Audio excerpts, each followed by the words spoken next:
भाइयों और सज्जनों, शुरुआत करते हैं हमारे नेक्स्ट क्वेश्चन की, जो कि है एनीवेज मल्टीप्लिकेशन।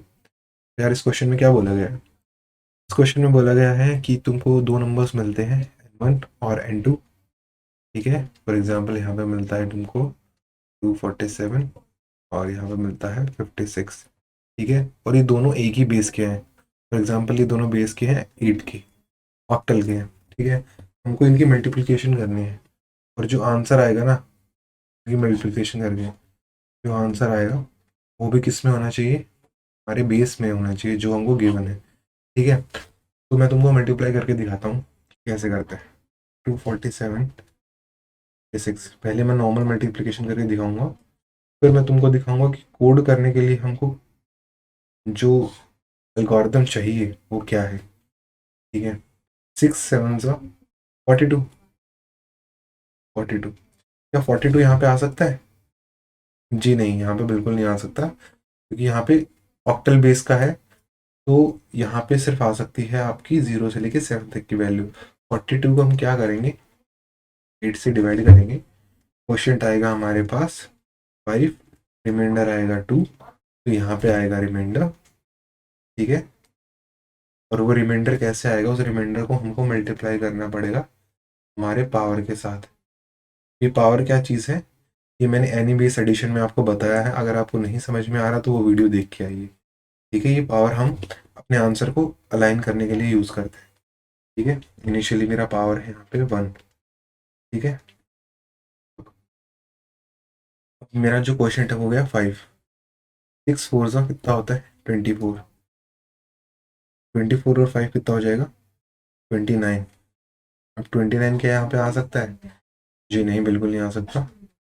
तो इसको मैं 8 से डिवाइड करूँगा। 8 से डिवाइड करूँगा तो क्वेश्चन क्या मिलेगा मेरे को? पी।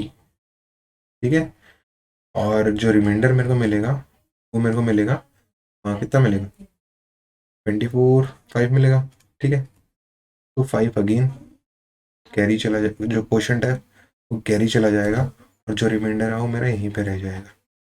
ठीक है जी, मैं 6 को 12 के साथ मल्टीप्लाई करूँगा, 2 के साथ, तो मेरे को मिल जाएगा 12। 12 को हमको कैरी में ऐड करना पड़ेगा, बचेगा 15।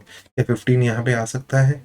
15 यहाँ पे नहीं आ सकता है, तो मैं 8 के साथ डिवाइड करूँगा, तो 8 क्वेश्चन आएगा मेरे पास 1, रिमाइंडर आएगा मेरे पास 7, रिमाइंडर आएगा यहाँ पे, और आगे मेरे पास डिजिट्स ही नहीं बची, तो मैं अपना कैरी जो मेरा क्वोशंट है वो एज इट इज़ यहाँ पे लिख दूंगा। ठीक है सर, ये हो गया। ये हमारी मल्टीप्लिकेशन आई 6 के साथ। से ही हम क्या करेंगे, ऐसे ही यहाँ पे 5 के साथ मल्टीप्लाई करेंगे n1 को, और वो यहाँ पे आ जाएगा, फिर दोनों को ऐड कर देंगे। ठीक है, एडिशन वाला जो कोड है ना यार, जो एडिशन वाला कोड है वो मैं आपको बताने नहीं वाला, क्योंकि हम कर चुके हैं एनीबेस एडिशन में। तो अब हम वहाँ से वो कोड यूज़ करेंगे। ठीक है, तो अभी मैं आपको बताऊंगा कि हम कोड करने के लिए कैसे एल्गोरिथम सोच सकते हैं। ठीक है, अब जो हम मल्टीप्लाई कर रहे थे 56 के साथ, ये n1 है मेरा, ये मेरा n2 है। ठीक है, मैं क्या कर रहा हूँ, मैं n2 से एक डिजिट निकाल रहा हूँ, भी निकाली मैंने 6, और उसको मैं n1 के साथ मल्टीप्लाई कर देता हूँ। ठीक है, फिर मैं उसको, जो आंसर आता है मेरा, उसको मैं मल्टीप्लाई करता हूँ पावर के साथ, और पावर को मैं इनिशियलाइज करता हूँ इनिशियली 1 से। ठीक है, अब मेरा 56 से मैंने 6 यूज़ कर लिया है, मैं ये 56 को मॉडिफाई करके 6 हटा दूंगा, और यहाँ बचेगा सिर्फ 5। नेक्स्ट डिजिट है मेरी 5, तो मैं 5 को मल्टीप्लाई करूँगा इनके साथ। ठीक है, और फिर मैं पावर फैक्टर को बढ़ा के 10 कर दूंगा, हर बार मैं 10 से बढ़ाऊंगा। ठीक है, जिससे ये आंसर अलाइन हो जाए। अब मैं इन दोनों को ऐड करूँगा यार, इन दोनों को मैं ऐड करूँगा, और मेरे को अपना आंसर मिल जाएगा। तो क्या चीज़ कर रहे हैं हम, n2 से हम बारी बारी करके एक डिजिट निकाल रहे हैं, और उसको n1 के साथ मल्टीप्लाई कर रहे हैं डिजिट को, और हर बार जो रिजल्ट आता है ना उसमें पावर के साथ मल्टीप्लाई करके हम अपने आंसर में स्टोर कर लेते हैं। तो ये क्वेश्चन दो पार्ट में हो रहा है। एक बार तो हम n2 को n1 को मल्टीप्लाई करते हैं n2 के एक डिजिट के साथ, और जो रिजल्ट आता है वो ऐड करते हैं हम अपने आंसर में पावर फैक्टर की मदद से, सॉरी पावर वेरिएबल के साथ मल्टीप्लाई करके। यार इसको ना कोड करते हैं, फिर आपको और अच्छे से समझ में आएगा, और जो चीज़ें आपको नहीं समझ में आ रही हैं वो मैं आपको समझा दूंगा। ठीक है, तो यार मेरे पास दो फंक्शंस हैं इधर, एक ये वाला फंक्शन है और एक ये वाला फंक्शन है। ये फंक्शंस को, ये फंक्शन हमारा मेन फंक्शन है। मेन फंक्शन वो वाला नहीं कि भाई जहाँ से कंपाइलेशन शुरू, मतलब इंपॉर्टेंट फंक्शन है जो हमको रिटर्न करता है 1 और n2 की मल्टीप्लाई। और ये फंक्शन क्या करता है, ये हमारा n1 को मल्टीप्लाई करता है n2 की एक डिजिट के साथ। ठीक है, तो चलिए कोड करना स्टार्ट करते हैं। तो सबसे पहले हम ये देख लेते हैं कि यार मैं ना एक डिजिट को कैसे मल्टीप्लाई कर सकता हूँ, एक डिजिट को कैसे मल्टीप्लाई कर सकता हूँ वो देखता हूँ मैं। ठीक है, तो मैं, मेरे को मिलता है n1 और n2 की एक डिजिट मिलती है जिसको बोल रहे हैं d2। तो n1 से ना मैं एक d1 नाम की डिजिट निकाल लेता हूँ। ठीक है, कैसे निकालते हैं, मॉड्यूलस लेके 10 के साथ। ठीक है, और फिर मैं n1 को मॉडिफाई कर देता हूँ। ठीक है जी, कर दिया। d2 मेरे पास है ही। अब क्या करना है मेरे को, d1 और d2 को मल्टीप्लाई करना है, d1 और d2 को मल्टीप्लाई करना, और एक नए वेरिएबल में उसको मैं स्टोर कर लेता हूँ। ठीक है जी। अब ना यार, वैसे हम बताएं ये काम कब कब तक होएगा, जो भी काम हो रहा है ये कब तक होएगा, ये होएगा जब तक n1 जीरो से बड़ा है और जो हमारा c है वो जीरो से बड़ा है। ठीक है, तब तक ये काम करने वाले हैं। इंडेंटेशन का ध्यान रखिएगा। ठीक है जी, बहुत बढ़िया। डी मिल गया है, और इस डी में हम क्या ऐड करेंगे साथ में, कैरी। कैरी हम ऐड करेंगे। कैरी क्या हमने इनिशियलाइज किया है, जी नहीं, तो कर लेते हैं। और इसके साथ हम एक और चीज़ इनिशियलाइज करेंगे, इसको बोलते हैं हम रिटर्न वैल्यू, हमारी जो हमको रिटर्न करनी है आखिरी में। यहाँ पे लिख लेता हूँ वरना मैं भूल जाऊँगा, रिटर्न आरबी। ठीक है जी, इस आरबी को हम बनाएंगे हमारा एज आंसर। पीबी में लिख लेता हूँ यहाँ पे। तो कैरी हो गया, ओके। अब इसके बाद क्या करते थे हम, इसके बाद हम अपना कैरी को मॉडिफाई करते थे। कैरी कैसे मॉडिफाई करते थे, जो डिजिट है उसको डिवाइड करते थे हम बेस के साथ। ठीक है, ओके, बेस के साथ डिवाइड करेंगे और जो क्वोशंट आएगा वो हमारा कैरी बन जाएगा। और जो हमारा डिजिट है वो क्या रहेगा, डी के साथ मॉड्यूलस करेंगे बेस का। ये बी नहीं है, ये बेस आएगा यहाँ पे, ध्यान से लिखिएगा वरना आपको बाद में ठीक करना पड़ेगा जब एरर आएगा। ठीक है जी, अब ये हो गया। मैं क्या करूँगा, अब जी मैं अपना आर बी बनाता हूँ, आर बी बनाऊँगा। आर बी बनाते टाइम में क्या करूँगा, जो मेरे पहले से आर बी में वैल्यू पड़ी है उसमें मैं ऐड कर दूंगा मेरा डिजिट मल्टीप्लाई में पावर। और पावर को अपडेट करना बिल्कुल ना भूले, जो कि बहुत ज़रूरी काम है। ठीक है जी, भी हो गया है हमारा तैयार function, get product with single digit. Okay, अब मैं लिखूंगा अपना गेट प्रोडक्ट फंक्शन कि भाई अब मेरे को सबसे पहले क्या निकालना है। मैंने देखो, वो दिखाता हूँ, 247 56, मैं 6 और 247 को मल्टीप्लाई कर सकता हूँ इस फंक्शन की हेल्प से। 5 और 247 को मल्टीप्लाई कर सकता हूँ इस फंक्शन की हेल्प से। लेकिन इन दोनों को ऐड करना और जो अपना एडिशन वाला आंसर बनाना, वो काम तो कहाँ करूँगा मैं, काम मैं यहाँ करूँगा। ठीक है, ये फंक्शन में लिखते हैं, कोई बड़ी बात नहीं है।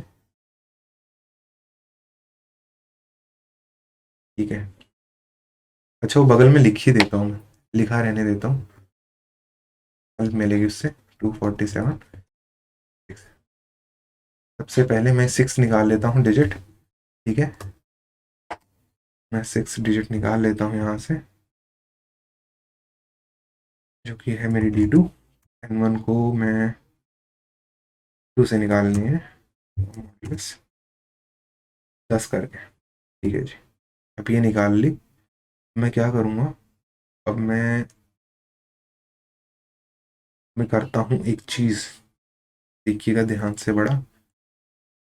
मैं अपनी N2 को अपडेट करूँगा, जो कि है बड़ा ही ज़रूरी काम मेरे लिए, ठीक है।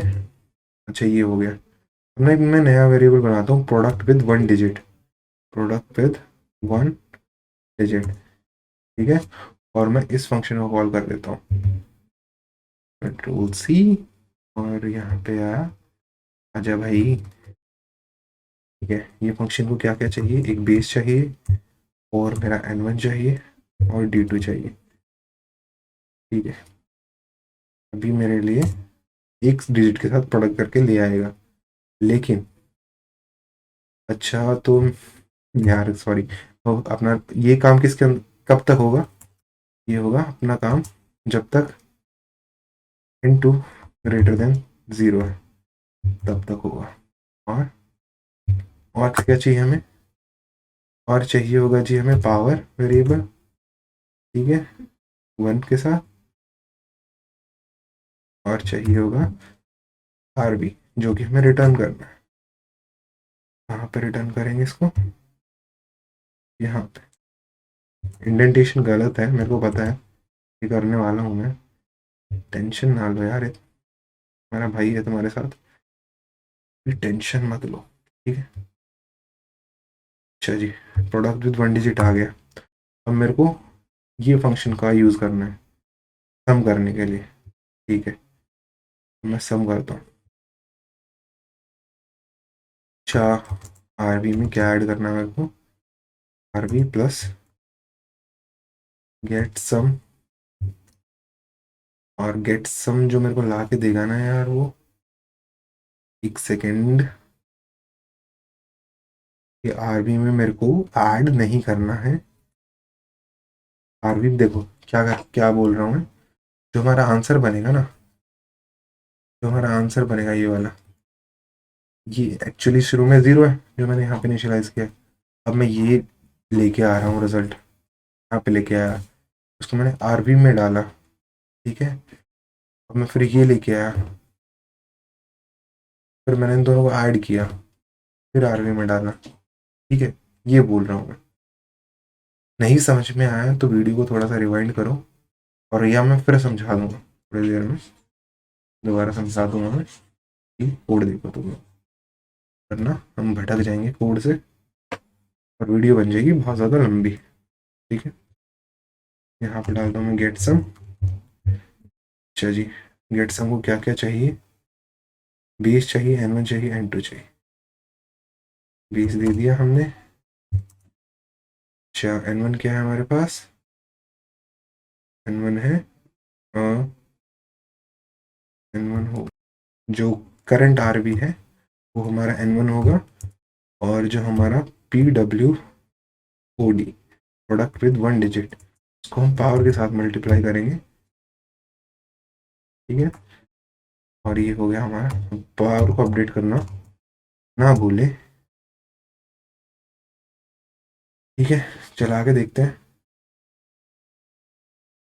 एक्सेप्टेड हो गया, सबमिट भी हो जाना चाहिए, हो गया है। तो मैं आपको छोटी सी चीज़ दोबारा बता देता हूँ, कि देखो 247 को मेरे को 56 के साथ मल्टीप्लाई करना है, तो मैं बारी बारी से ये लूप चलाऊंगा जब तक मेरा N2 ज़ीरो नहीं हो जाता। और ये ज़ीरो कैसे होगा, मैं बार हर एक बारी एक डिजिट इसमें से निकाल रहा हूँ, ठीक है। वो डिजिट निकाल क्यों रहा हूँ मैं, क्योंकि उस डिजिट का इस पूरे नंबर के साथ मल्टीप्लाई करना है इस फंक्शन की हेल्प से, और जो ये मेरे को वैल्यू ला के देगा वो अपने RB नाम के वेरिएबल में मैं स्टोर कराऊंगा, ठीक है। स्टोर करा ली।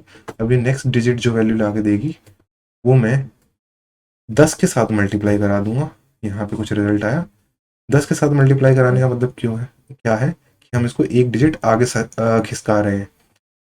ये मेरे को लेके आया और मैंने ऐड करा दिया गेट सम फंक्शन की हेल्प से। ठीक है यार, तो ये हमारा कोड कर रहा है। वीडियो देखने के लिए आपका बहुत बहुत शुक्रिया। वीडियो पसंद आई हो तो अगली वीडियो फिर देखना क्योंकि नॉलेज बढ़नी चाहिए। चलो जी, bye bye, see you again.